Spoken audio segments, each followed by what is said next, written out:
और जब भी एकादशी आया करे तो जगन्नाथ जी का वही चावल के प्रसाद से द्वादशी को व्रत पूरा किया करो। द्वादशी को एकादशी को चावल नहीं खाना चाहिए, पर द्वादशी को चावल जरूर खाना चाहिए। और कौन सा चावल?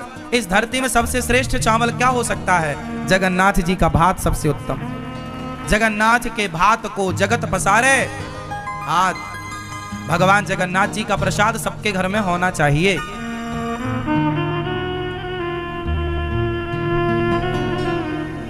हम तो कहते हैं जगन्नाथ जी का प्रसाद अपने घर में ले आओ और 2-2 दाने रोज खाया करो प्रसाद जगन्नाथ जी।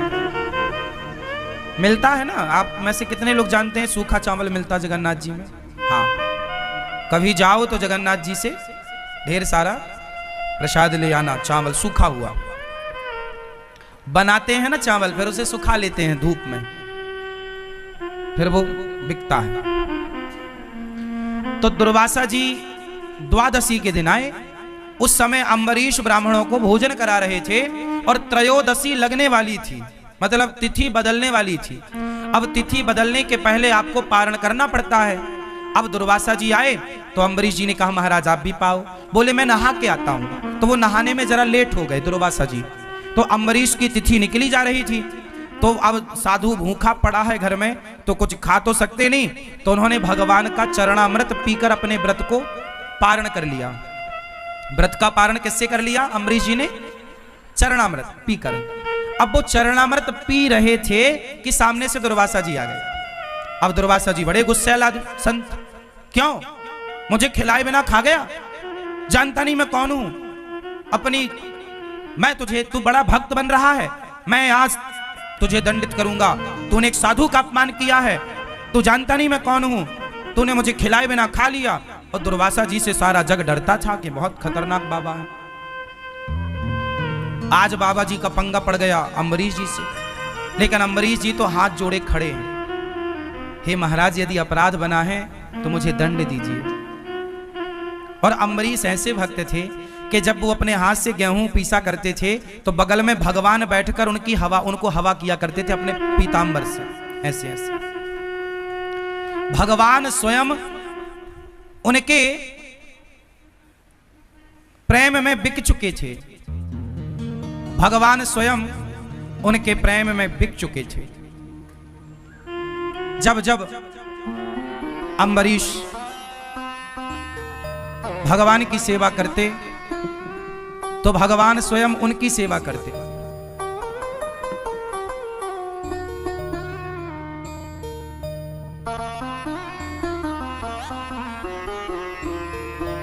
अम्बरीश उनकी सेवा करते और भगवान उनकी सेवा करते। अब भगवान ने अपना सुदर्शन नियुक्त कर दिया था। सुदर्शन नियुक्त कर दिया कि तुम पर कोई संकट आएगा तो मेरा सुदर्शन तैयार रहेगा। अब दुर्वासा जी को गुस्सा आई कि तुमने मुझे खिलाए बिना खा लिया, तो एक बाल उखाड़ा अपना दुर्वासा जी ने और पटक दिया। और जब पटका तो उस बाल को पटकने से एक राक्षसी पैदा हो गई, नाम था कृत्या। उस कृत्या ने अम्बरीश को नुकसान पहुंचाने के लिए, खाने के लिए दौड़ी, और जैसे ही दौड़ी तो भगवान का सुदर्शन चक्र नियुक्त था, जाकर कृत्या को भस्म कर दिया। और सुदर्शन साक्षात भगवान है, इसलिए भागवत जी में देखो आगे सबसे क्या रखा है, यह सुदर्शन। इसलिए हम कहते हैं कि अपने घर में द्वार के ऊपर भगवान सुदर्शन को लगाइए। ये देखो सुदर्शन चक्र, ये बीच में तिलक, ये बीच में शंख, ये सुदर्शन, ये भक्तों के परम रक्षक हैं। भक्तों को जो नुकसान पहुंचाता है सुदर्शन चक्र एक्टिव हो जाते हैं। अम्बरीश को नुकसान पहुंचाना चाहा, सुदर्शन भगवान एक्टिव हो गए, कृत्या को भस्म की, और दुर्वासा जी को मारने सुदर्शन भगवान दौड़े। अब छोड़ूंगा नहीं बाबा, बहुत बड़ा बाबा बनता है, मेरे भक्त को नुकसान पहुंचा रहा। अब दुर्वासा जी भागे, हे ब्रह्मा बचाओ, ब्रह्मा बचाओ। ब्रह्मा ने देखा कौन आया, दुर्वासा क्या हुआ? बोले सुदर्शन चक्र लगा है पीछे। ब्रह्मा जी बोले निकलो मेरे घर से, हमारी ठिकाना नहीं है सुदर्शन से, तो निकलो। शंकर जी के पास गए, हे प्रभु बचाओ। शंकर जी बोले बाहर जाओ, अभी कोई गुंजाइश नहीं है, जिनका चक्र है उनके पास जाओ। अब गए भगवान नारायण के, हे प्रभु पाहि माम पाहि माम, हे प्रभु क्षमा क्षमा। भगवान बोले क्या हुआ? महाराज हम तो आपके भक्त हैं, पता नहीं क्या अपराध हुआ, ये सुदर्शन हमें मारे डाल रहा, जलाए जा रहा है, गर्दन काट देगा। भगवान बोले कि आपने किसका अपराध किया है? सुदर्शन जी बोले प्रभु इसने जो आपके आश्रित भक्त है अम्बरीश, उसे नुकसान पहुंचाना चाहा है बाबा जी ने, छोड़ूंगा नहीं। अब भगवान बोले तो फिर मैं भी सेवा नहीं कर पाऊंगा आपकी इस बार। अब दुर्वासा जी घबराए कि जब भगवान नहीं बचा रहे हैं तो अब कौन बचाएगा। अब दुर्वासा जी घबराए, चरणों में गिर पड़े, प्रभु आप बताओ मैं क्या करूं। भगवान बोले जिसका अपराध किया है उस भक्त से जाकर क्षमा मांगो, वो क्षमा कर देंगे तो ये चक्र शांत हो जाएगा। तब दुर्वासा जी दौड़े दौड़े अम्बरीश जी के, तब तक दुर्वासा जी के शरीर जलने लगा, मूंछों के बाल भी कुछ जल गए। दौड़े दौड़े अम्बरीश जी के चरणों में गए। अम्बरीश जी ने देखा महाराज आप तो साधु हैं। अम्बरीश जी ने साष्टांग प्रणाम किया दुर्वासा जी को। दुर्वासा जी ने कहा हे अम्बरीश हमें क्षमा करो, हमने भक्त का अपमान किया है, अपराध किया है। तब दुर्वासा जी के लिए अम्बरीश ने सुदर्शन भगवान से प्रार्थना की, हे सुदर्शन भगवान यदि मैं भगवान का अनन्य भाव से चिंतन करता हूँ, मैंने भगवान के सिवा अपने हृदय में किसी को स्थान ना दिया हो, मेरे अंदर यदि किसी के प्रति छल कपट ईर्ष्या द्वेष ना हो, तो हे सुदर्शन भगवान आप शांत हो जाइए। सुदर्शन भगवान शांत हो गए और दुर्वासा जी की रक्षा हुई। तब से दुर्वासा जी को समझ में आया कि भक्तों से पंगा लेने का नहीं, भगवान से पंगा लोगे चलेगा, पर भक्तों से जो आप लोग साधुओं का अपमान करते रहते हो ना, अरे वो बाबा जी तो पाखंडी हैं, अरे वो तो ऐसे हैं ना, सच्ची बताओ तुम कितना जानते हो?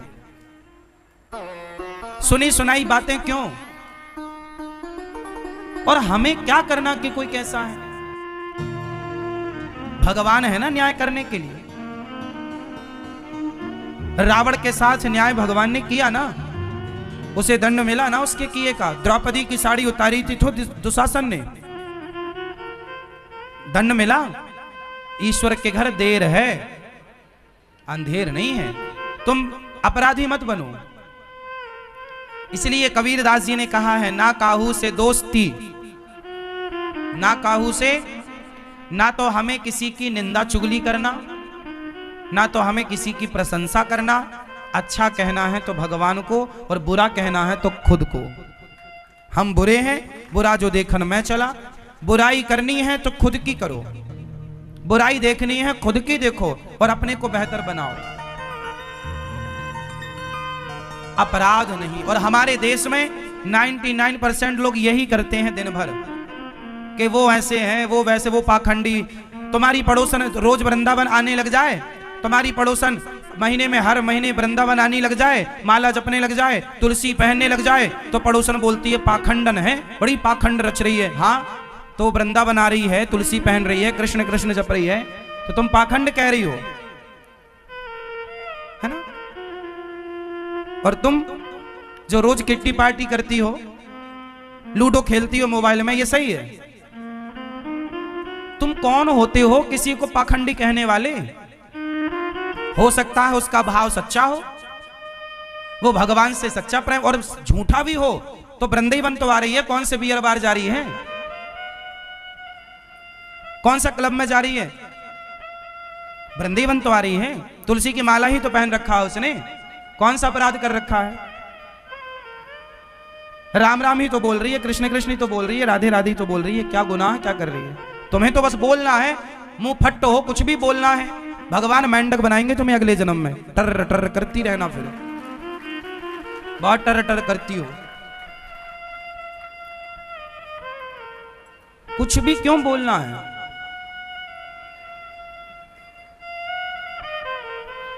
तुम शराबी को कभी ये नहीं कहते कि ये पाखंडी है, शराबी को कभी तुम शराबी नहीं कहते, शराबी की तुम बुराई नहीं करते। पर तुम्हारे पड़ोस में 4 लोग शराबी हैं और तुम्हारे पड़ोस की 4 स्त्रियां हैं, 4 लड़कियां हैं, जो रोज रात को शराब पीने के लिए वहां जाती हैं क्लबों में, तो तुमने उनके लिए नहीं बोला कि ये पाखंड है, ये कहां तुम क्लबों में जाके शराब पी रही हो रात रात, पूरी रात नाचती है लड़की और लड़के, लोग उन्हें कुछ नहीं कहते, पर कोई एक भजन करने लग जाए तो सारा गांव सारा समाज उसे पाखंडी कहने लग जाता, तुम बड़े पाखंडी हो। अब बताओ भाई, जमाना कितना उल्टा हो गया है। जो खुलेआम गलत कर रहा है उस गलत को कोई गलत नहीं कह रहा है, पर कोई सही करे तो सही को लोग गलत कहते हैं। अब ये कलयुग ही नहीं तो क्या है, अंधे हो, धृतराष्ट्र हो, फिर तुम गांधारी हो, पट्टी बंधी है आंखों में जो तुम सही और गलत को पहचान नहीं पा रहे हो। कोई मांस ना खाए तो मांस खाने वाले लोग उस पर चढ़ाई कर देते, अरे तुम गलत हो, सारे लोग खा रहे हैं मांस, तुम क्यों नहीं खाती हो। यदि परिवार में सारे लोग मांसाहारी हैं और कोई लड़की मांस छोड़ दे, कोई लड़का मांस छोड़ दे, तो घर वाले टूट पड़ते, अरे तुम क्यों नहीं खा रही हो, मतलब भैया हम नहीं खा रहे हैं, गलत है ये किसी की हत्या करना। तो वो लोग क्या कहते, नहीं तुम गलत हो, जो खा रहे हैं वो अपने आप को सही साबित करते, नहीं जी तुम गलत हो। क्यों, वो क्यों सही कह रहे हैं, क्योंकि उनके खिलाफ कोई चला गया सही राह पर। वो क्या चाहते हैं कि हम गलत हैं तो तुम भी रहो। चोर चोर मौसेरे भाई,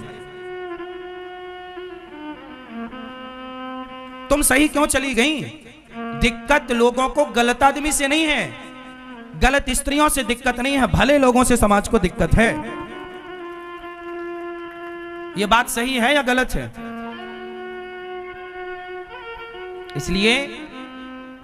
इसलिए दुर्वासा जी ने किसका अपराध किया, जोर से भगवान का या भक्त का। तो आप लोग भी, यदि कोई वृंदावन से जुड़ी स्त्री है, कोई वृंदावन से जुड़ा पुरुष है, और यदि वो वृंदावन के प्रति श्रद्धा रखता है, भगवान कृष्ण राधा रानी के प्रति श्रद्धा रखता है, और यदि आपने उसे पाखंडी कह दिया तो तुम्हारे सारे पुण्य उसके पास आ जाएंगे और उसके सारे पाप ट्रांसफर कर देंगे कि तू पाप भोग भैया।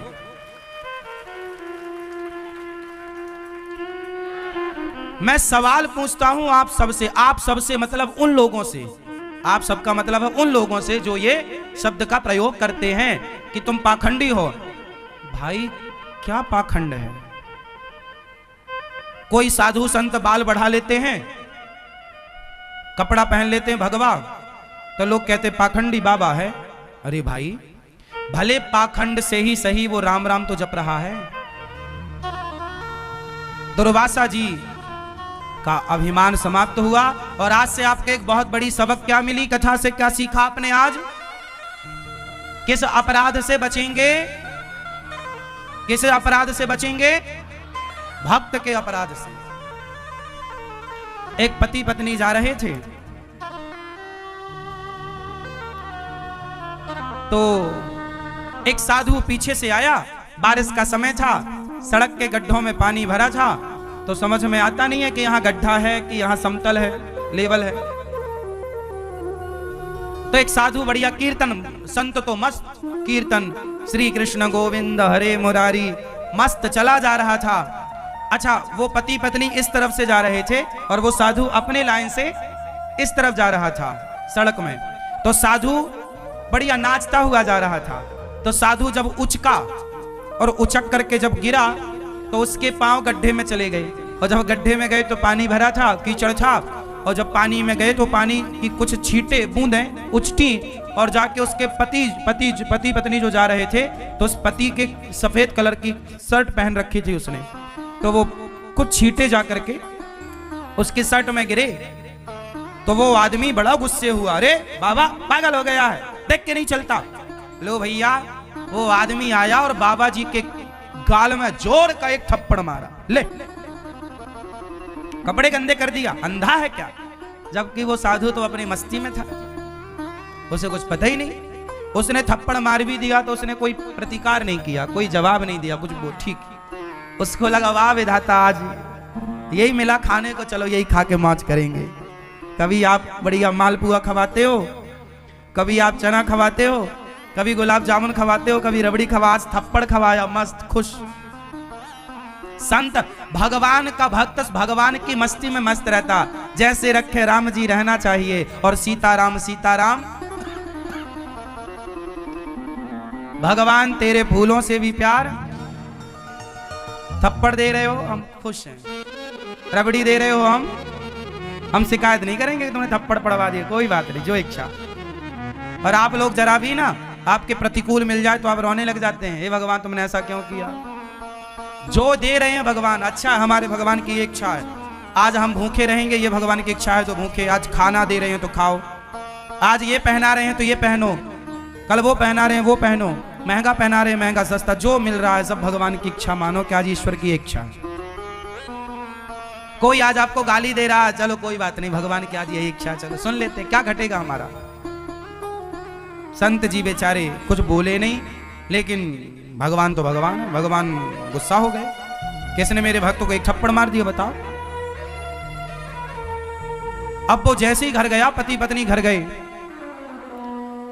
वो आदमी जैसे ही घर गया और अपनी सीढ़ी ऊपर चढ़ने लगा, सीढ़ी चढ़ते समय उसका पांव फिसला और ऊपर से सिर के बल नीचे गिरा, तुरंत उसकी मृत्यु हो गई। अब जब मृत्यु हुई तो अचानक किसी की मृत्यु हो जाए तो व्यक्ति तो दंग रह ही जाता है। सारे गांव के लोग, सारे लोग आ गए, उसकी पत्नी तो खूब रोई। तभी वो साधु फक्कड़ ना घूमता घूमता उसी के घर के सामने से गुजरा, तो उसने देखा कि यहाँ, अच्छा साधु को यह पता नहीं था कि ये उसी का घर है जिसने मुझे थप्पड़ मारा। तो साधु ने देखा कि आज यहाँ बहुत भीड़ है, तो साधु को लगा क्यों भाई भंडारा है क्या, कुछ खाने को मिलेगा। लोगों ने कहा मर गया है कोई, चलो यहां से। बाबा जी तुरंत दूर जाके बैठ गए। उसकी पत्नी रो रही थी, तो इस दृश्य को किसी ने देखा था, तो वो समझ गया कि साधु किसने मारा है, इसलिए ये मर गया।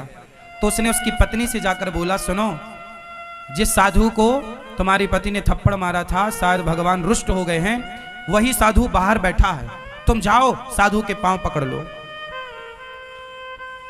वो पत्नी दौड़ी दौड़ी गई, चरणों में गिर पड़ी, महाराज क्षमा करो, मेरे पति से अपराध हो गया, क्षमा कीजिए। साधु बोला, देवी कौन सा अपराध, आपको थप्पड़ मारा था ना अभी थोड़ी देर पहले गाल में, ये मेरे पति वही है, मृत्यु हो गई। संत ने कहा, मेरा कोई रोल नहीं है, तेरे यार ने मुझे मारा तो मेरे यार ने भी इसे मार दिया, हिसाब बराबर।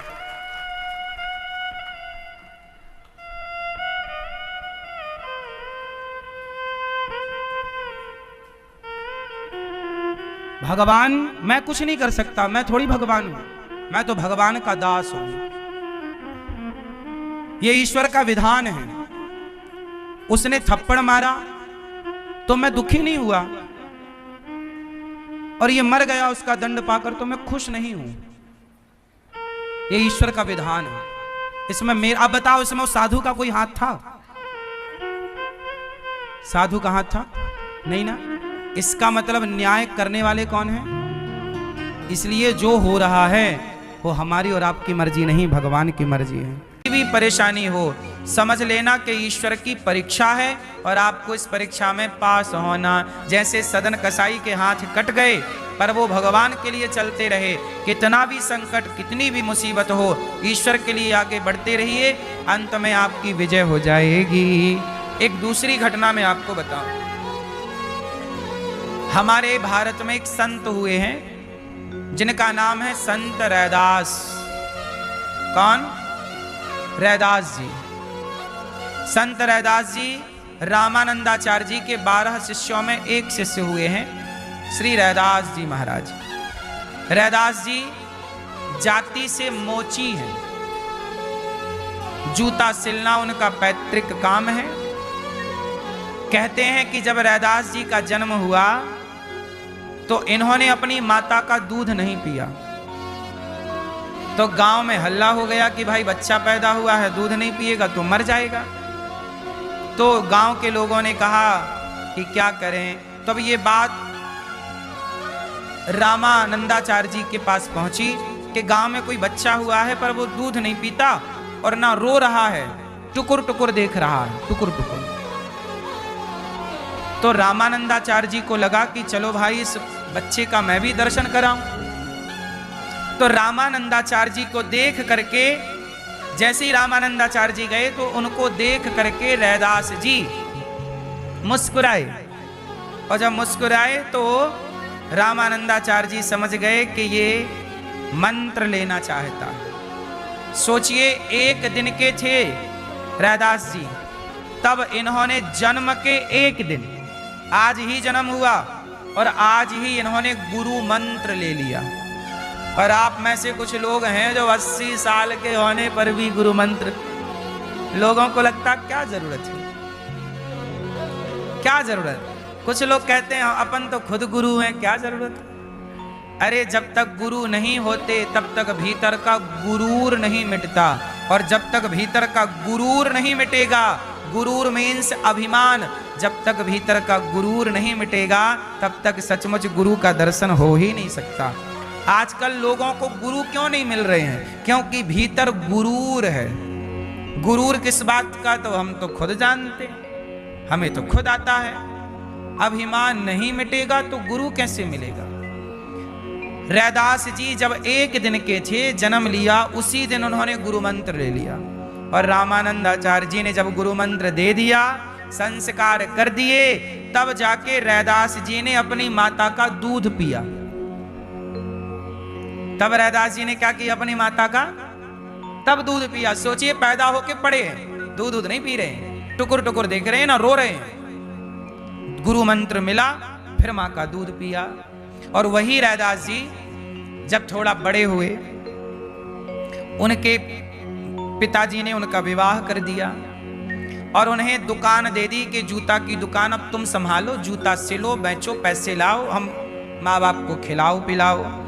तो रैदास जी जूता सिलते, सत्संग करते, नाम जप करते, श्री राम सीताराम सीताराम सीताराम जपते, राम राम राम राम जपते। पिताजी ने कहा कि भाई तुम पैसे बड़े कम ला रहे हो, कहाँ गए पैसे? तब रैदास जी ने कहा कि जितनी जरूरत होती है दाल रोटी ला के रख देता हूँ, बाकी पैसे संतों की सेवा में लगाता हूँ। तो सोचिए, ये रैदास जी थे जाति के मोची, लेकिन इनकी पत्नी जब कढ़ी और भात बनाती थी, कढ़ी भात समझते हैं? भात समझते हो ना, चावल, हमारे भारत का प्रसिद्ध है ना कढ़ी चावल, कढ़ी भात। तो इनकी पत्नी जब कढ़ी भात बनाती तो बड़े बड़े साधु संत इनकी पत्नी के हाथ का कढ़ी भात खाने आते। रैदास जी, हमारे देश में एक अफवाह फैलाई गई, लोगों ने कहा कि हमारे देश में छुआछूत है। बताओ, रैदास जी के जमाने में छुआछूत नहीं थी। मीराबाई के गुरु कौन बने? रैदास जी। मोची जूता सिल रहे हैं और मीराबाई छत्राणी है, छत्री है ना मीरा, बोलो हाँ कि ना? छत्री है मीरा और रैदास जी जूता सिलते हैं, जाति के मोची हैं। तो मोची जाति के व्यक्ति को मीराबाई ने क्या बना लिया? जोर से क्या बनाया? गुरु। अब बताइए, हमारे देश में कोई जाति और रैदास जी के घर में सारे साधु संत ना जा जाके, अरे संतों की छोड़िए, भगवान रैदास जी के घर जाते रूप बदल कर और कहते कि रैदास जी आज अम्मा से कहो कि हमारे लिए कढ़ी चावल बनाए, और भगवान भी खाते। बड़े बड़े राजा, बड़े बड़े महाराजा, रैदास जी ने ऐसी भक्ति की कि सबको भक्ति के बल पर मोहित कर लिया उन्होंने, सब खिंचे चले आए। यदि आपकी भक्ति पवित्र है ना मेरी माँ, और आप मोची भी हैं, तो क्या फर्क पड़ता है कि आपकी जाति क्या है? आपका प्रेम है। भगवान कोई जाति के बंधन में थोड़ी बंधते हैं। भगवान तो जाति से पर, जाति तो इंसानों ने अपने हिसाब से, जातियां जो वर्ण व्यवस्था वो तो ईश्वर ने बनाई, पर जातियां तो लोगों ने अपने फायदे नुकसान के लिए बनाई है। जाति क्या है बताओ? जो लोहे का काम करे वो लोहार। लोहार कोई जाति थोड़ी है, लोहे का काम करते करते उसे लोहार कह दिया, उस लोहार की बाद में जाति पड़ गई, वो जाति हो गई। चमड़े का काम करे सो मोची, ये कोई जाति थोड़ी, वो तो काम था उनका। घड़े का काम करे तो क्या बोला? कुम्हार। कुंभ, घड़े का एक नाम है कुंभ, कुंभकार। कुंभ, घड़े का, घड़े को क्या बोलते? कुंभ। कुंभ मतलब घड़ा, कुंभ मतलब, कुंभ मतलब घड़ा। कुंभकार का नाम पड़ गया कुम्हार। अब ये कुम्हार कोई जाति छोड़ी है, ये तो उसका काम था, उसके काम से उसकी पहचान थी। लकड़ी का काम करने लगा तो बढ़ई, जाति, पानी भरने लगा तो केवट, नाव चलाने लगा तो, हाँ, ये जातियां समय काल परिस्थिति के अनुसार बनती चली गई। नाव चलाने वाले को केवट केवट कहने लग गए, केवट केवट से वो केवट जाति होगी। बोलो हाँ। इसलिए आपस में कभी ना लड़ना चाहिए कि तू इस जाति का, मैं इस जाति का। नहीं, हम सब एक जाति के हैं। हमारे आराध्य राम है, हमारी माता भारत माता है, हमारी जाति है सनातन हिंदू धर्म, हमारी सनातन जाति है। हम एक जाति के हैं। हम कितनी जाति के हैं? आप बताइए, आप में से कितने लोग गाय को माता मानते हैं? हाँ, तो जितने लोग गाय को माता मानते हैं वो सब हमारी जाति के हैं। आप में से कितने लोग गंगा को माता मानते हैं? हाँ, जो गंगा को माता माने वो हमारी जाति के हैं। हम सब एक जाति के हैं क्योंकि हम सब की मान्यताएं एक हैं। हम सब गंगा को माता कहते हैं, गाय को माता कहते हैं, हाँ या ना? हम सब राम को अपना आदर्श मानते हैं। हम सब गीता को, आप कितने लोग भगवत गीता को मानते हैं? तो हम सब की एक जाति हुई ना, क्योंकि हम सब एक चीज को फॉलो कर रहे हैं। हम सब गीता को मानते हैं, हम सब रामायण को मानते हैं, हम सब राम को मानते हैं, हम सब सीता मैया को मानते हैं, हम सब कृष्ण को मानते हैं, हम सब नारायण को मानते हैं। जब हम सब की मान्यताएं एक हैं तो हम एक हुए, अनेक कैसे हो गए? ये अनेक, अनेक हमें किसने बना दिया? अनेक बना दिया हमें नेताओं ने, जातियों में बांट। ये बताओ, जाति प्रमाण पत्र अनिरुद्धाचार्य बनाता है कि सरकारें बना बना के दे रही हैं? बोलो। लोग कहते हैं पंडितों ने जाति बनाई। अरे पंडितों ने जाति बनाई होती तो जाति प्रमाण पत्र पंडित बना रहा होता, पर जाति प्रमाण पत्र तो सरकार बना बना के बांट रही है। अब समझो कि बदनाम बेचारे पंडित हैं और बना, खेल कुछ और है। बोलो हाँ कि ना? इसलिए हम कहते हैं जाति प्रमाण पत्र में एक ही बात लिखनी चाहिए, हम सब सनातनी हैं। ये सनातन जात है, हिंदू। गर्व से कहो हम हिंदू हैं, सनातनी, सत्य सनातनी। क्यों? एक जाति के हैं हम सब लोग, हाँ या ना? तो मोची हैं हमारे रैदास जी, और रैदास जी की कथा बड़ी श्रद्धा से रैदास जी प्रभु का गुणगान करते हैं। रैदास जी की प्रभु का गुणगान जब करते हैं तो प्रभु ही आ जाते हैं उनके गुणगान। इसलिए क्या फर्क, आपकी क्या जाति है मेरी मां मुझे नहीं पता, लेकिन आप जब प्रभु के लिए रोएंगी, प्रभु से प्रेम करेंगी, तो आपका वो प्रभु से किया गया प्रेम आपको, आपकी जाति को, आपके कुल को, आपके खानदान को इतना पवित्र कर देगा कि आपके दर्शन से बड़े बड़े पंडित पवित्र हो जाएंगे। रैदास जी के दर्शन से बड़े बड़े पंडित पवित्र हो जा रहे हैं। बोलो हाँ कि ना? मीराबाई के गुरु बन गए रैदास जी। वस्तु, मीराबाई क्या बोली? वस्तु अमोलक दी मेरे सतगुरु, करी कृपा अपनायो। मैंने कृपा करके अपनायो और पायो जी मैंने राम रतन धन पायो। वस्तु अमोलक दी मेरे सतगुरु, करी कृपा, मेरे सतगुरु ने मुझे अनमोल वस्तु दी। मीराबाई गा रही, और मीराबाई को कौन सा मंत्र दिया? राम मंत्र दिया गुरुजी ने। और मीराबाई, राम और कृष्ण दोनों एक हैं, तो मीराबाई कहती मेरे तो गिरधर गोपाल, दूसरों ना।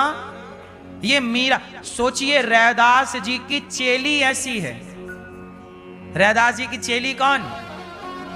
रैदास जी की चेली ऐसी है, तो सोचो रैदास जी कैसे रहे होंगे। इसलिए मेरी मां,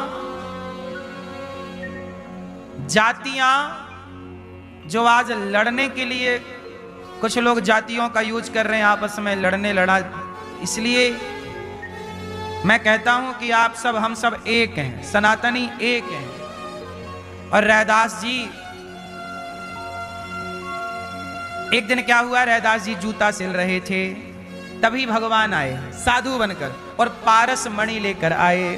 पारस मणि लाए तो मोची जी के पास ना एक लोहे का एक वो होता है जिसमें जूता रख के वो हथौड़ी मारते हैं ना, उसे कुछ कहते होंगे, लोहे का होता, तीन तरफ का होता है वो।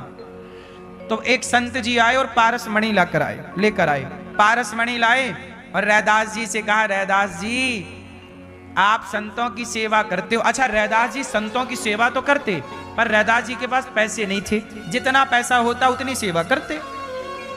अब कहां से लाए, चोरी तो कर नहीं सकते ना। तो रैदास जी के पास भगवान आए और भगवान ने रूप बदलकर संत बन के आए, कहा ये पारस मणि है, लो रैदास जी इस मणि को आप ले लो और आप जहां लोहे में टच करोगे, तो भगवान ने उनके लोहे में टच कर दिया, उस लोहे में जिसमें जूता रख के वो हथौड़ी से मारते थे, और जैसे ही जूते उसमें टच किया वो लोहा बन गया सोना, और कहा ये लो पारस मणि, अब तुम्हारे पास पैसा रहेगा, तुम संतों की सेवा करना। रैदास जी बोले, हे साधु ये अपनी मणि उठाओ और जाओ। और आपने क्या किया, मेरा नुकसान कर दिया। मैं लोहे के उस मैं जूता ठीक करता था, आपने सोने का बना दिया, अब जूता थोड़ी ठीक होगा। अब रैदास जी गए और वो सोना पूरा ले गए और गंगा जी में फेंक आए, ये लो पूरा सोना गंगा जी में डाल दिया। तो संत जी ने कहा ये मणि ले लो, पारस मणि है, इससे तुम संतों की सेवा करना, धर्मशाला बनाना, पैसे होंगे तो काम होगा। रैदास जी बोले, मैं माया में उलझना नहीं चाहता, इसलिए मैं जूता सिल के ईमानदारी से जितना कमाऊंगा उसी से सेवा करूंगा। वो भगवान नहीं माने, तो भगवान ने कहा अच्छा आज नहीं ले रहा है, शायद कल ले ले। तो बोले ये रख लो। तो रैदास जी बोले तुम नहीं मान रहे तो एक काम करो, हमारी झोपड़ी में ऊपर खोस दो, घास की झोपड़ी थी, ऊपर खोस देना समझ रहे हैं, खोस दो मतलब रख दो, ऊपर खोस दो। तो भगवान वो जो झोपड़ी थी घास की, ऊपर भगवान ने एक जगह छिपा के रख दी और बताया ये रखी है मणि, ले लेना। अब ऐसा करने के बाद 1 साल के बाद फिर भगवान लौटे वही साधु कि चलो अब तो रैदास जी शायद मणि लेकर के और कर रहे होंगे सेवा। जब आए तो रैदास जी उसी झोपड़ी में बैठकर जूता सिल रहे हैं। संत ने कहा महाराज जब आपके पास पारस मणि है तो आप काहे जूता सिल रहे हो। रैदास जी ने कहा भैया हमें पारस मणि की जरूरत नहीं है, हम तो ईमानदारी से। अच्छा वो रैदास जी क्या करते, जूता सिलते जाते और रोते जाते। देखो प्रेम, प्रेम जब अनंत हो गया तब राम राम संत हो गया। रैदास जी के भाव में वो जाप करते जाते और रोते जाते, रोते जाते, राम कब आओगे,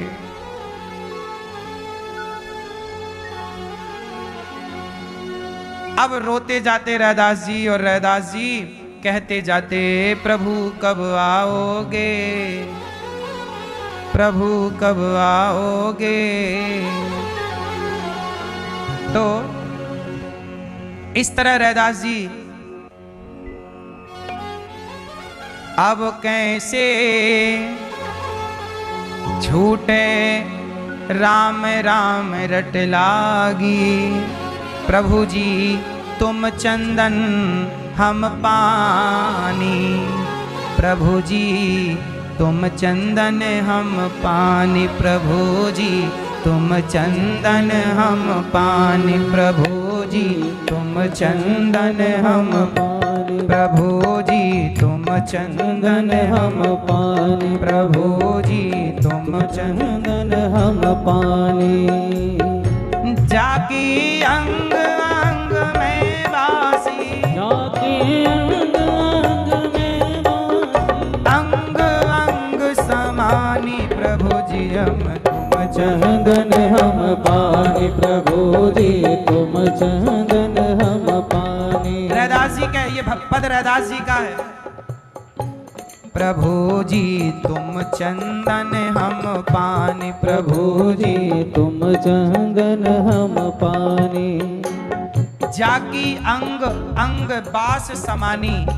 हे प्रभु आप चंदन है, हम पानी है, हमें ना भुलाओ प्रभु।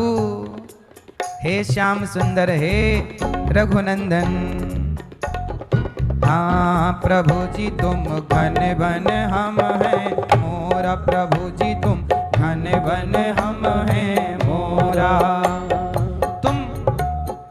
तुम जंगल हो और हम उस जंगल के एक मोर हैं। हे प्रभु जैसे चितवत चंद चकोरा, हे नाथ।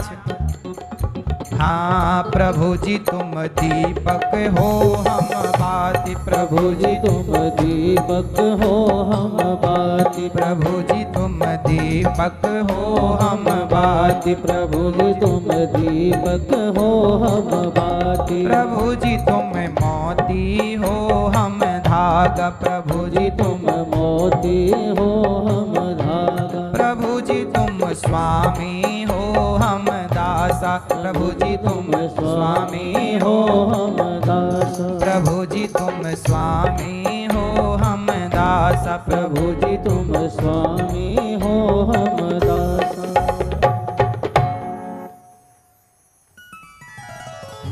ऐसी भक्ति करे रे दासा, ऐसी भक्ति करे रे दासा, अरे तुम स्वामी हम दासा, प्रभु जी तुम स्वामी हम दासा। ऐसी भक्ति करे रैदासा, रैदासा मतलब रैदास जी। ऐसी भक्ति करे रैदासा, प्रभु जी तुम स्वामी हम दासा। हम दास हैं और आप, और जैसे सो नहीं मिलत सुहागा, जैसे सोन नहीं मिलहि सुहागा, प्रभु जी तुम मोती हम धागा, प्रभु जी तुम मोती हम धागा। तुम मोती हो और हम, ये मोती तुम हो गोविंद और हम धागा हैं। हे नाथ कब इस रैदासा पर कृपा करोगे। जाकी ज्योति बरे दिन राती, जाकी ज्योति बरे दिन राती, बरे मतलब जले, जाकी ज्योति जले दिन राती, जाकी ज्योति जले दिन राती, तुम दीपक हम बाती, प्रभु जी तुम दीपक हम बाती, प्रभु जी तुम दीपक हम बाती। जैसे चितवत चंद चकोरा, जैसे चितवत चंद्र चकोरा, और तुम घन बन हम मोरा, प्रभु जी तुम घन बन हम मोर, और जाकी अंग अंग में बासी, जाके अंग अंग में बासी, बासी मतलब बास सुगंध, जाके अंग अंग में बासी, प्रभु तुम चंदन हम पानी, प्रभु जी तुम चंदन हम पानी। सोचिए ये पद रैदास जी का और ये बहुत प्रसिद्ध है, तुम चंदन हम पानी, प्रभु जी अब तुम चंदन हम, प्रभु जी अब तुम दीपक हम। ये गा रहे हैं रैदास जी। वाह रैदास जी उच्च कोटि के भक्त, जूता सिलते जाते हैं, रोते जाते हैं, हे प्रभु प्रभु जी अब तुम चंदन हम पानी। रोते जा रहे हैं प्रभु कब दर्शन मिलेंगे दीनानाथ, कब दर्शन मिल पई है प्रभु जी अब, कब दर्शन मिल पई हैं, मतलब कब दर्शन मिलेंगे। रोते जाते जूता सिल रहे हैं, रो रहे हैं किसकी याद में। ऐसा भक्त होने के लिए कोई बहुत कुछ नहीं करना पड़ता, जो काम है काम करते हुए कहीं से भी प्यार हो सकता है। घास की कुटिया में बैठ के प्रभु से प्यार कर लीजिए, जरूरी छोड़ी है कि महलों में बैठ के प्रभु से प्यार किया जाए। रैदास जी जब सोए, दुकान उकान बंद करके घर गए, भोजन पाया, पत्नी ने परोसा, संतों को भोजन कराया। जब रात को सोए तो इनके पास एक शालिग्राम जी थे, रैदास जी के पास शालिग्राम जी थे। तो ये क्या करते, सुलाते भगवान जी को, नहला करके सवेरे उठाते और रात को सुलाते। जब सवेरे जागे तो शालिग्राम भगवान जी के पास 2 सोने के सिक्के मिले। क्या मिले? रैदास जी को 2 सोने के। तो रैदास जी ने भगवान से कहा, हे प्रभु, आप भी सोना वोना रख के कब से सोने लग गए? तो रैदास जी सुनो, रैदास जी चिमटी लेते, चिमटी जानते हैं? रैदास जी चिमटी लेते और वो सोने के सिक्के हाथ से नहीं पकड़ते, चिमटी से पकड़ते और ले जाके गंगा जी में डाल देते। सोचिए, रैदास जी के पास सोना, भगवान अब रोज चिमटी से पकड़, रोज शालिग्राम जी 2 सोने के सिक्के देने लग गए और ये रोज ले जाके चिमटी से डालने लगे गंगा जी में। एक दिन सपने में भगवान ने कहा, रैदास जी, मैं तुम्हें रोज सोने के सिक्के देता हूं, इसलिए देता हूं कि तुम समाज की सेवा करो, तुम रोज चिमटी से उठा के डाल देते हो। रैदास जी बोले, प्रभु जी, आप भी पैसे वैसे में मन लगाए रहते हो, क्या जरूरत है हमें पैसा देने की, हम तो यूं ही खुश हैं। देखो, एक तरफ आप लोग हैं कि भगवान से कह रहे प्रभु धन दे दो, और यहाँ रैदास जी को मिल रहा है तो चिमटी से पकड़ के फेंक रहे हैं। हमें न चाहिए प्रभु, ऐसी कृपा करो कि आपके चरणों में बस प्रेम बढ़ता रहे, दिन दिन भक्ति बढ़ती रहे, आपके चरणों से जरा भी मन ना हटे। प्रभु ऐसी कृपा करो।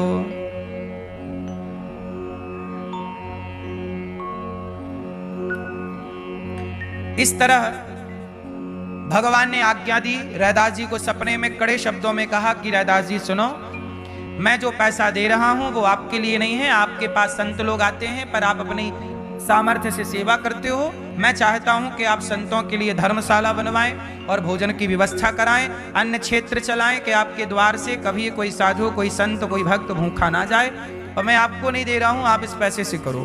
तब कहा, ठीक है, अब आप इतना कह रहे हैं तो जो आज्ञा। तो रैदास जी ने किसी को वो सौंप दिया, भैया ये पैसे मैं तुम्हें रोज सोने के 2 सिक्के भगवान जो देते हैं वो दिया करूंगा, इससे कोई संत जन भूखा ना जाए। तो वो काम सौंप दिए किसी को कि तुम धर्मशाला बनवाओ, तुम अन्य क्षेत्र चलाओ। और वो किनारे बैठकर रैदास जी रोज कहते, प्रभु जी तुम चंदन हम पानी, प्रभु जी तुम चंदन हम पानी, हे प्रभु, हे श्री राम, श्री सीताराम, श्री सीताराम, श्री सीताराम, राम राम राम राम जपने लग गए। संत लोग आए, भरपेट भोजन करें, कंबल नहीं तो कंबल दे रहे हैं, धर्म सब कुछ करने लगे। रैदास जी, इतना धन हो गया, रैदास जी बहुत बड़े आदमी बन गए। राजाओं के पास इतना धन क्या होगा जितना रैदास जी के पास। इतना धन वैभव पाके भी वो किनारे बैठकर उसी घास की झोपड़ी में अभी भी जूता सिल रहे हैं, और जूता सिलकर जो पैसा कमा रहे उसी से अपने गोपाल जी की, भगवान की सेवा करते हैं, और जो पैसा आ रहा है उससे वो सेवा करते हैं। इसलिए मेरी माँ, पैसा कमाओ, भगवान खुद आप लोगों को पैसा देते हैं। लो, इसलिए देते हैं कि आप उस पैसे से समाज की सेवा कर सके। लेकिन आप लोग क्या करते हो, पैसे को तिजोरी में बंद कर देते हो, और लक्ष्मी को ताले में रखोगे तो लक्ष्मी जी नाराज हो जाएंगी कि हमें कैद कर दिया जेल में। अरे हम आए हैं तो हमें सही जगह लगाते चलो, हम आती रहेंगी। लक्ष्मी गंगा की तरह है। जैसे, अच्छा ये बताओ, गंगा में आपने पानी चुल्लू में लिया, एक अंजलि बनाई और आपने पानी ले लिया। अब बताइए कि जो गंगा का पानी आपके हाथ में आया और आपने फिर छोड़ दिया, अब वो पानी दोबारा आपको मिलेगा? अब जो पानी आपको मिलेगा वो नया पानी होगा। गंगा बह रही है, नया पानी, हर क्षण नया पानी आ रहा। इतनी देर में नया पानी आ, बोलो हाँ कि ना, है ना? ऐसा तो नहीं कि जो पिछले साल गंगा में आपने स्नान किया वही पानी आपको मिलेगा इस साल भी। हर प्रतिक्षण नया पानी आ रहा है गंगा में, बोलो हाँ। जो पानी आपने नहा लिया वो पानी गया, वो आपको जीवन में कभी दोबारा नहीं मिले। उसी तरह लक्ष्मी जी भी गंगा की तरह, तुम सही दिशा में लक्ष्मी को लगाते रहो तो लक्ष्मी अपने आप आती रहेंगी, आती रहेंगी, आती रहेंगी, आती रहेंगी, जाती रहेंगी, नहीं आती रहेंगी, जाती रहेंगी। अब देखो ना, आप लोगों के पास पैसा आता है हर महीने, आता है तो उस पैसे को थोड़ा जोड़ना भी चाहिए, परिवार के लिए घर के खर्चे करने चाहिए जो भी हैं, पर थोड़ा सा पैसा 2% 5% नित्य दान पुण्य में लगाना चाहिए। कमाई का 2-5% समाज की सेवा में खर्च करना चाहिए। बोलो हाँ कि ना। पानी बाढ़े नाव में, घर में बाढ़े दाम, दोनों हाथ उलीछिए यही सयानों काम। पानी बाढ़े, जब नाव में पानी बढ़ जाता है तो क्या करते हैं, उस पानी को उलीच कर बाहर डालते हैं, वरना वो पानी नाव को डुबा देगा। धन जरूरत से ज्यादा आ जाए, आपकी जरूरतें पूरी हो जाएं और फिर भी धन आ रहा है तो उस धन को दोनों हाथ से दीन दुखी की सेवा में खर्च करना चाहिए, भूखे को रोटी देना चाहिए, ताकि वो धन शुद्ध होता रहे। बात सही है कि गलत है मेरी मां? इसलिए आप लोगों से ये दास कहेगा कि आप जो कमाते हैं उस कमाई का कुछ हिस्सा नियम बनाओ कि आप किसी दीन दुखी की सेवा में देंगे। हम सबका धर्म है कि हम सब अन्नदान करते रहें। रैदास जी इतने बड़े भक्त हैं। एक बार क्या हुआ, रैदास जी के गांव से ना कुछ लोग गंगा जी जा रहे थे स्नान करने। तो रैदास जी ने कहा भैया ये हमारी तरफ से कुछ स्वर्ण मुद्राएं ले लो और गंगा जी को दे देना। अब रैदास जी ने स्वर्ण मुद्राएं दे दी जाने वालों को। अब जाने वालों की नीयत बिगड़ गई कि भैया हमें सोना मिल गया, हम गंगा जी को चढ़ाएं ना चढ़ाएं इन्हें थोड़ी पता लगेगा। अब वो लोग गए हरिद्वार। वो कहां जा रहे थे? हरिद्वार। तो हरिद्वार गए, हरिद्वार में नहाए और रैदास जी ने जो सोना दिया था वो छिपा लिया कि कौन चढ़ाया, हम कह देंगे कि चढ़ा दिया गंगा जी ने, रैदास जी को थोड़ी पता लगेगा। अच्छा सुनो, रैदास जी ने जो सोना दिया था, सोने के सिक्के कि गंगा जी में चढ़ा देना, तो जिन लोगों को दिया उनकी नीयत बदल गई। अब वो गंगा जी में नहाए और जैसे ही नहा के बाहर आए तो गंगा जी से आवाज आई, क्यों भैया हमारे भक्त रैदास जी ने हमारे लिए जो दिया था वो सामग्री कहाँ है? तो रैदास जी ने एक चुनरी दी थी, चूड़ी दी थी, मेहंदी दी थी और एक कुछ स्वर्ण दिया था, सोना। इनकी तो नीयत खराब थी। अब गंगा मैया मांगने लग गई तो इन्होंने पलट कर देखा तो एक हाथ दिख रहा है ऊपर। तुरंत इन्होंने घबरा करके वो सारा जो बचाए लिया सब कुछ गंगा जी को डाल दिया। ये रैदास जी का, लो लो ये लो, गंगा मैया मांग रही हैं। गंगा मैया ने वो रैदास जी की भेंट ली और एक सुंदर सी सोने की चूड़ी, सोने का कड़ा, सोने की चूड़ी निकाली गंगा मैया ने और उनको दे दी। बोले ये ले जाओ, ये मेरे भक्त रैदास को दे देना। अब वो लोग चूड़ी लिए और चूड़ी लेकर चले। उनको लगा चलो अब हम रैदास जी को बताएंगे ही नहीं कि गंगा मैया ने क्या दिया। अब वो गए और एक सुनार को चूड़ी बेच दी। वो चूड़ी गंगा मैया ने दी। इस धरती की रचना की वो चूड़ी थी ही नहीं। वो चूड़ी सुनार ने बहुत महंगी खरीदी। सुनार ने ऐसी चूड़ी पहली बार देखी तो सुनार वो चूड़ी लेके राजा के दरवाजे चला गया। महाराज आपकी जय हो, आपकी रानी के लिए हम कुछ लाए हैं, आप खरीद लो। तो सुनार ने कहा हमने ये चूड़ी बनाई है, खरीद लो। राजा की रानी को पसंद आई तो रानी ने खरीद ली, पर रानी ने जिद की कि ऐसी ही चूड़ी अब दूसरी भी दो, क्योंकि एक हाथ में है अब दूसरे हाथ के लिए चाहिए। अब सुनार से थोड़ी बनती वो चूड़ी, वो तो गंगा मैया की दी हुई थी। तो राजा ने कहा ऐसी चूड़ी बनाओ। सुनार बोला प्रभु अब नहीं बनेगी। तो राजा बोले लो फिर तलवार, हम तुम्हारी गर्दन बना रहे हैं। हमारी रानी कह रही है कैसी दूसरी लाओ, तो लाओ मतलब लाओ, पैसा जितना लगे लो। सुनार बोला प्रभु इसे हमने नहीं बनाया, हमने झूठ कह दिया। ये तो हमारी दुकान में कोई चोर था, वो शायद कहीं चुरा के बेचने आया था। किसने बेची? तो उसने पहचान बताई कि उन लोगों ने बेची। राजा ने दरबार में बोला चोर यहाँ ये चूड़ी तुमने कहाँ से पाई? तब उन लोगों ने कहा कि हमें ऐसी ऐसी बात है, गंगा जी जा रहे थे, रैदास जी ने दिया। फिर वो रैदास जी के लिए गंगा जी ने दी। अब राजा सेना के साथ रैदास जी के पास पहुंचा। रैदास जी, हमने सुना है तुम बहुत बड़े भक्त हो, परंतु हमें लग नहीं रहा कि तुम भक्त हो। यदि तुम भक्त हो तो सुनो, गंगा मैया ने ये चूड़ी दी थी जब ये लोग गए थे कि रैदास को दे देना, तो ये लो चूड़ी। और यदि तुम भक्त हो तो ऐसा करो कि ऐसी चूड़ी दूसरी मंगवाओ गंगा मैया से, तब हम मानेंगे कि तुम भक्त हो, वरना हम मानेंगे तुम ढोंगी हो, पाखंडी हो, ये हो और वो। अब रैदास जी का एक छोटा सा कठौता था, उसमें चमड़े का कठौता था। चमड़े का कठौता, चमड़े का काम था ना, मोची थे, तो उस चमड़े के कठौता में पानी भर के रखते। जूता को साफ आप करना पड़ता था, औजार को, तो उसी कठौता के पानी, वो कठौता भी चमड़े का था, चमड़े का गोल गोल पानी भर के रखते, और वही पानी कभी जूता साफ करते, कभी उनका अस्त्र शस्त्र जो भी सिलने का था साफ करते। अब राजा बोले तुम ढोंगी हो, पाखंडी हो। देखो, हर संत को, हर अच्छे लोगों को ये शब्द आज से नहीं सतयुग से सुनना पड़ा है कि तुम ढोंगी और पाखंडी। जो अच्छे हैं उन्हें ढोंगी और पाखंडी बोला ही जाता है। रैदास जी को राजा ने कहा कि हम तुम्हें मार डालेंगे, तुम ढोंग फैला रहे, यदि तुम भक्त हो तो अपनी भक्ति का सबूत दो। तब गंगा मैया से प्रार्थना करने लग गए रैदा, हे गंगा मैया, हमें नहीं पता कि हम भक्त हैं कि नहीं, हमें तो नहीं पता कि हम भक्त हैं, पर मां आज ये आप पर और आपके इस दास पर आरोप लगा रहे हैं। हे प्रभु हमारी लाज बचाओ। हे दीनानाथ, जब दीनानाथ दया करी है, जब भगवान दया करते हैं ना मेरी माँ, तब सब कुछ ठीक हो जाता है।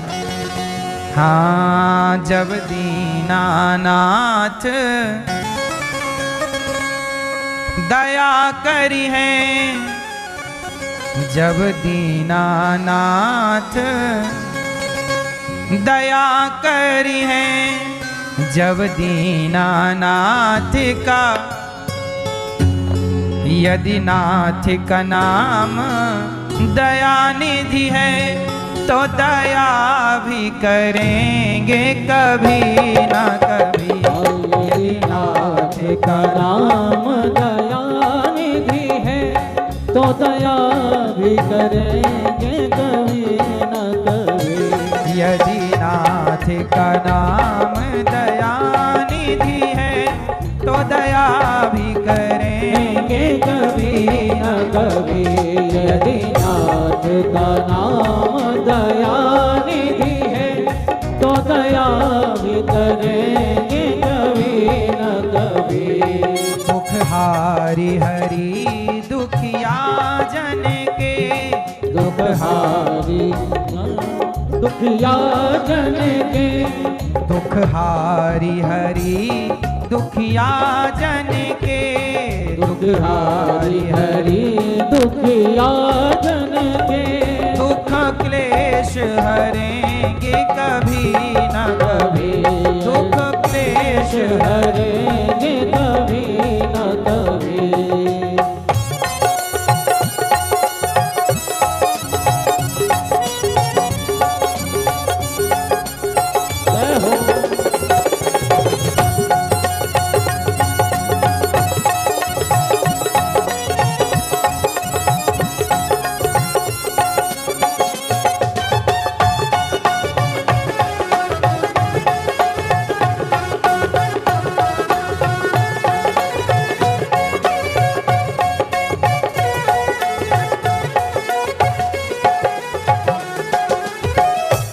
जहाँ गीत निषाद का आदर है, निषाद का आदर है। जहाँ व्याध अजामिल का घर है, जहाँ व्याध अजामिल का घर है।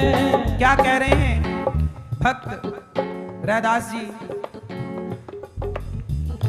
जहाँ गीत निषाद का आदर है। जहाँ गिद्ध निषाद का आदर है। हे प्रभु, आपने तो जटायु गीध राज पर दया करी है, तो नाच हम पर दया क्यों नहीं प्रभु।